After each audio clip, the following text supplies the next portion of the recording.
Magandang araw po, welcome po sa aking channel, Nov9 TV. Patalasasan po, meron po ba kayong mga properties na napapabayaan or non-performing assets? Plan nyo ibenta, pero wala kayong oras pagbenta nito. Kung ito'y pagkakatiwala nyo po sa amin, tawag lang po kayo sa aking numero, usap po tayo, gawan ko po ng video for free. Yes, libre po. Wala po kayong babayaran. Tutulungan pa namin kayong mabenta ang inyong property. Kami na po bala sa marketing, sa boosting, pati po sa paid advertisements, even sa tripping. Hindi na po kayo mapapagod sa pag-entertain ng mga buyers.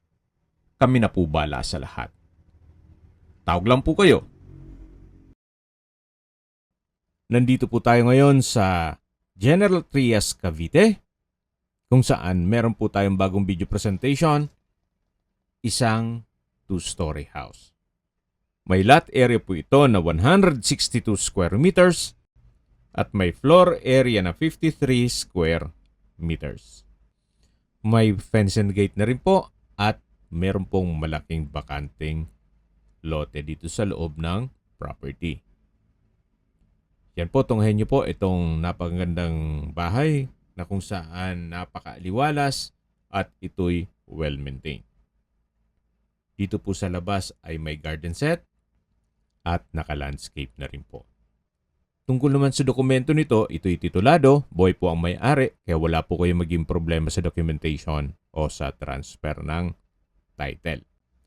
Halos hindi naman po ito natirhan ni owner, gawa ng nasa Amerika po silang magpamilya. Siguro mga 2 to 3 weeks lang po sila magstay dito, then mamamasyal, yun lang po. Kaya hindi naman nila ito ganong natirhan. Napakarami pong space o there's a lot of rooms for improvement. Ang laki po nitong bakanting lote. Napaganda po ng lokasyon. Paglabas nyo po ng main subdivision ay mga business establishments na po.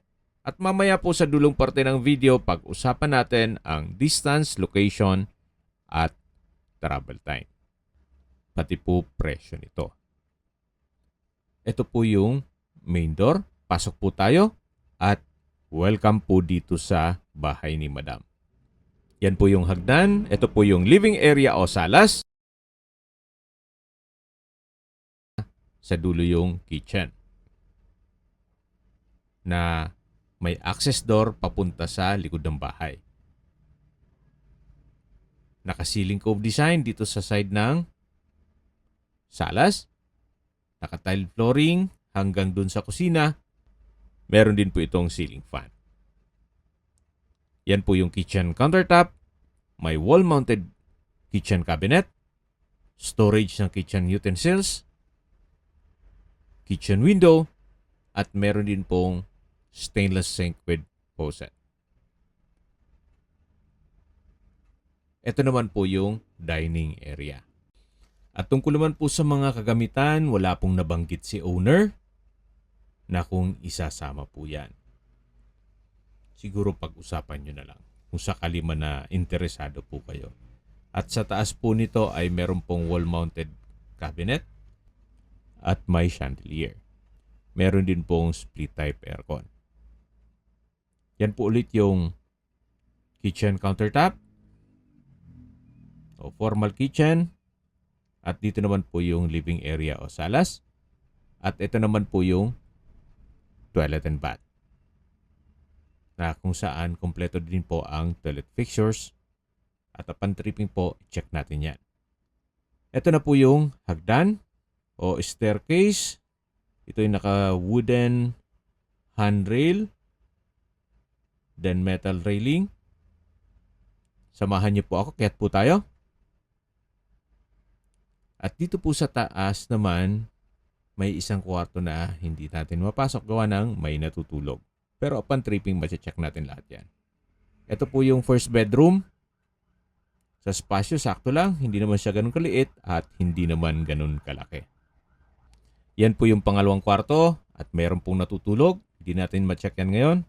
Ito naman po yung toilet and bath na kumpleto din po ang bathroom fixtures. Okay, sa distance, location at travel time portion na po tayo. Mula po sa Vista Mall, General Trias, ang distance is 1.4 kilometers at ang travel time is 5 minutes. Mula naman po sa First Cavite Industrial Estate o FCIE, ang distance is 7.5 kilometers at ang travel time is 16 minutes. Mula naman po sa Lyceum of the Philippines, ang distance is 5.7 kilometers at ang travel time is 14 minutes. Mula naman po sa SM Dasma, Robinsons Mall at Asia Medic Hospital, ang distance is 9.4 kilometers at ang travel time is 26 minutes. Mula naman po sa General Trias Medical Center o Gentry Medical Center, ang distance is 6.9 kilometers at ang travel time is 15 minutes. Kung manggagaling naman po sa Manila o sa airport, ang distance is 33.1 kilometers at ang travel time is 1 hour and 30 minutes. Ito na po yung labas ng bahay. May garden set. Then naka-landscape. Yan po yung concrete fence. At dito po sa likod ng bahay ay may bakanting lote pa rin po na pwede pong gawing extension ng kusina. Okay, sa presyo na po tayo. Binebenta po ito ni owner sa halagang 6.7 million pesos net. Ibig pong sabihin, si buyer na po ang sasagot sa lahat ng taxes at expenses with regard to documentation. Kung may mga katanungan po kayo, tawag lang po kayo sa aking numero. At sa mga kababayan naman natin nasa ibang bansa, meron po akong WhatsApp, Viber, Telegram, at Signal. Same number lang po, 0917-316-3399. Sa mga nagtatanong naman po ng aming Facebook, meron po aming Facebook page na Nov9TV at Facebook Real Video. Meron din pong TikTok at Instagram. May ibang YouTube channel po kami, the Nov9TV channel, Nov9TV Listings, Nov9TV On The Spot, Nov9TV Updates, at Nov9TV House Rental. Sana po naibigyan nyo ang video presentation. Paki-like and subscribe na lang po sa aking channel para ma-update din po kayo sa aking future listings.